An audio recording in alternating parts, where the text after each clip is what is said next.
What's up everyone, this is Tony with JRNYcrypto. In this video we're going to be looking at the crypto markets and where things could be headed in the short term. We do have some bad news I want to go over that you guys should definitely know about. We do have some huge news as well, that's huge steps towards mass adoption. So we're going to get into this and go over the price of Bitcoin and top cryptocurrencies and where things could be headed within August.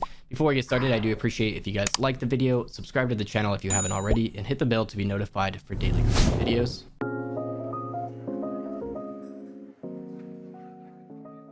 Alright guys, so the crypto space has been doing great in the past week. Since that B-word event with Jack Dorsey and Elon Musk discussing Bitcoin, we have been on a steady rise. Lots of other great news pouring in as well, but we still have looming regulations and we do have some bad news I do want to go over today. So Bitcoin down 5% today. A small correction like this is expected, especially since we had so many green days in a row. I think it was the most green days in a row since mid 2017 from what I remember.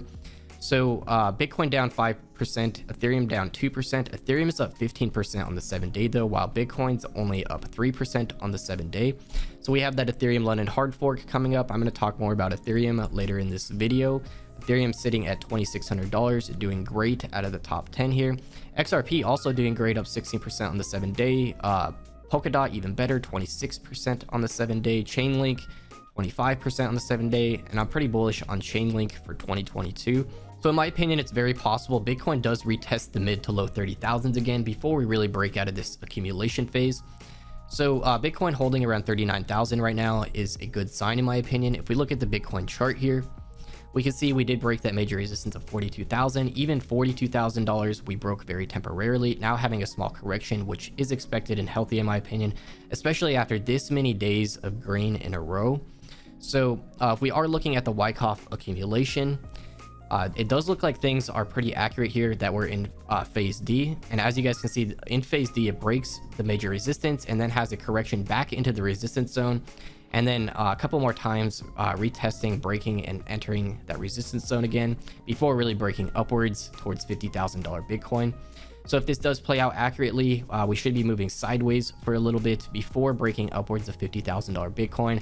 But keep in mind, this is just a schematic. It's not going to play out exactly the same as you guys can see. So it doesn't matter how accurately this Wyckoff accumulation is playing out. It does not guarantee we're going to be breaking upwards to $50,000 in the next couple weeks, although that is very possible. We have to keep in mind we're still at mercy of manipulation, and any breaking news can really send us in either direction. Any really good news about a company acquiring a large amount of Bitcoin or anything really good for crypto can give us that boost we need to test $50,000 Bitcoin. And just the same, any really bad news about regulations or anything really bad for the crypto space in general can send us crashing into the low 30,000s, even the high 20,000s temporarily, depending how bad that news is.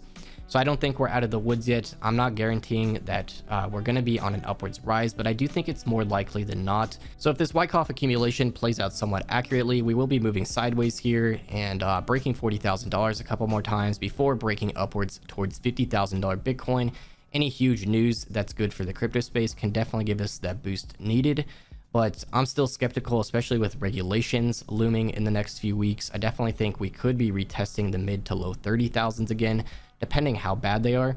So if we do zoom out and look at the grand scheme of things here, I do think we're more likely than not to be breaking out of this accumulation and retesting Bitcoin all-time highs of $64,000 by end of year and breaking upwards of $100,000 Bitcoin, putting us back on track for that stock to flow model for Bitcoin as well. So if depending on how bad regulations are and if countries start really fighting Bitcoin and pushing this as hard as possible, we also have to consider the economy is very rocky right now as well. A lot of places are going back on lockdown because of the Delta variant getting really bad and spreading faster. And there may be more stimulus packages and everything. Depending on how all that goes, we could see a temporary crash to the high 20,000s for Bitcoin again as well. So nothing is certain here, but I think we're more likely than not to be breaking out of accumulation then dropping and retesting the high 20,000s and entering a bear market. So I think this really depends on how bad the economy gets in general. People are calling that the real estate market is going to crash, the stock market is going to crash. All of these different markets are going to be crashing and putting us into a recession. So anything could really happen here. If those markets are crashing, then crypto is going to be crashing as well. Just like we saw in March of 2020. When the stock market crashed with the bad news of coronavirus, crypto crashed even harder, dropping over 50% in one day while already in a bear market. Pretty much the worst crash I've ever seen while I've been in the cryptocurrency space. All right, guys, I'm going to quickly go through some of this bad news before getting into the good news for today, starting with crypto industry facing a $30 billion tax threat from infrastructure bill. So it's finally infrastructure week and Congress is hammering out the details of a $1 trillion bill inching closer to the finish line. But one area that could face unpleasant consequences from the bill is cryptocurrencies. And why this matters is nearly $30 billion in taxes from cryptocurrency transactions as part of the bill's pay-fors is at stake. So when people have taxes coming up and they need to cover this, they sometimes have to sell at a loss, and sometimes they do want to sell at a loss just to save more money on their taxes as well. So between the lines, this is yet another example of the cryptocurrencies only getting attention from lawmakers when they want something. The industry has been clamoring for clear regulations and laws, and a slew of bills have emerged over the years, but things today are far from a neat and comprehensive set of rules. So CoinDesk covering this today as well. New crypto bill in the US Congress is the most comprehensive yet.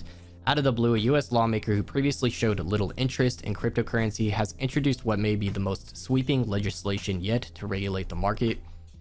So in the Senate, a bipartisan infrastructure bill currently includes a provision that seeks to raise $28 billion by enforcing a broader set of information reporting requirements for crypto users that the US currently has. So we are starting to see some bills being presented and regulations starting to kick in. And this is going to be necessary. I think the faster we get past regulations, the better, in my opinion, and the faster we can get towards breaking that $100,000 Bitcoin. So throughout August, I am expecting a lot of discussion on regulations for cryptocurrencies, and that probably will be causing some temporary panic. Depending if we have some really good news to offset this, this could cause us to crash back to the low 30,000s. So not 100% certain, but this is definitely a strong possibility. So an article on Yahoo Finance today, China is 6 years ahead of US in building blockchain payment system. The US has fallen significantly behind China in the race to develop a blockchain-based system. China is 6 years ahead of the United States in building a blockchain-based payment system. Moorhead said in a Friday segment on blockchain technology, China's dominance in the blockchain space may propel America into action in the near future, according to Moorhead, whose company is a hedge fund specializing in cryptocurrencies. So this would actually be huge, and I do think the US does need to start pushing this and considering this more. Every country, in my opinion, is going to start pushing for digital currency, especially if China is so far ahead in this. And I do think China is going to have a full-out ban on cryptocurrency soon as they roll out their digital currency, trying to force their citizens to use their digital currency instead of Bitcoin, Ethereum, and other cryptocurrencies. Of course, they're going to do this, just like they ban every major platform online. They're also going to ban Bitcoin and other cryptocurrencies to enforce their own digital currency. So an article here going over Bitcoin technical analysis, how low will Bitcoin price go after failing at $42,000 resistance? This article claiming that a substantial correction move to $33,000 would be unwelcome if the market is truly bullish, as such a correction would grant an entry position to the latecomers once again. So for those that did miss buying Bitcoin at the high 20,000s or 31,000, if we did drop to around $33,000 again, there's going to be a lot more support here since we have tested that $42,000 resistance, and things are more bullish in general now. There's going to be a lot more buying pressure and support if we do drop again to the low 30,000s. So if we do drop to 33,000, I do think that won't last very long, as everyone that did miss their opportunity will be trying to accumulate more Bitcoin at those lower prices. Moreover, a correction to $36,000 would generate a higher low, which would confirm a market trend change. After a higher high, a higher low confirms a trend change and the bullish divergence, making the $36,000 scenario the optimal level for this to happen. So things are still looking pretty bullish here. If we do drop to 33 to 36,000, most likely we will that will get bought up pretty quickly, and a quick recovery back up to $40,000. So we have Michael Saylor in the news once again. There's no reason not to hold Bitcoin for 100 years. So Michael Saylor is one of the biggest names in the crypto space. If it wasn't for MicroStrategy and Michael Saylor, the crypto space would not have peaked as high as it did. And I do think eventually more companies will follow in this and start accumulating as much Bitcoin as possible. So we've had speculation on Amazon and other companies, but still no confirmation from any new companies acquiring a large amount of Bitcoin. Any single company that does acquire $1 billion worth of Bitcoin or more, I do think will give us that boost needed to break out of this accumulation phase and test $50,000 Bitcoin. So that could happen at any point in time. Michael Saylor has also commented, all it's going to take is one dude coming into the markets with $10 billion to really make this go parabolic again. So he also recently stated that MicroStrategy is going to continue buying up more and more Bitcoin. They've been accumulating massive amounts of Bitcoin over the past couple years, and from the sounds of it, they're trying to get as much more as possible before things really take off. So that's a huge sign of confidence in my opinion. And I do believe we will be getting dozens more companies starting to do the same once regulations pass. And we do get Bitcoin mining energy over 50% clean energy, which I think will happen by end of year as well. So more huge news here. Square to acquire Australian fintech Afterpay for $29 billion. Pretty massive amount of money. Square will acquire Australian fintech firm Afterpay in a $29 billion stock deal, expected to close a transaction in Q1 of 2022. So Jack Dorsey, the owner of Twitter and Square, is trying to push Bitcoin adoption as much as possible. He has stated that he's trying to make this his life work to push Bitcoin mass adoption. And over the past few weeks here, we have seen multiple announcements from him, and they're really pushing this as much as possible. I wouldn't be surprised to see a major acquisition of Bitcoin from Twitter very soon as well. So Voyager Digital acquires crypto payments company Coinify. So while the crypto space is not doing too great, everyone is continuing to build and continuing to push for mass adoption, which is a great thing. So as the adoption of cryptocurrency payments gains momentum, the acquisition of Coinify brings a global payment infrastructure to Voyager's digital asset ecosystem. So Voyager is an app I do recommend if you're in the United States. They are branching out to Europe and Canada very soon, and working on a desktop version as well. So if you guys are in the US and you want to use the Voyager app, I do recommend signing up with the link in the video description or using that code, because it will give you a $25 Bitcoin bonus. It does support the channel as well, which I do appreciate. And the Voyager app does have a pretty good selection of altcoins compared to other US exchanges. That is a major problem with US exchanges. They just don't have a huge selection of altcoins yet. So PayPal reportedly assembling crypto team in Ireland as Bitcoin adoption grows. So PayPal continuing to take baby steps into crypto, which is a great sign. I do think they're going to be one of the biggest platforms for crypto a couple years down the line here. They have been branching out as much as possible, and I do think they'll start listing some new coins. A couple coins I think PayPal will be listing here in the next year. Definitely Cardano, possibly XRP after the lawsuit is done. Possibly Dogecoin. I don't know if they're as likely to do that. I do think they'll list Chainlink as well, and possibly Solana.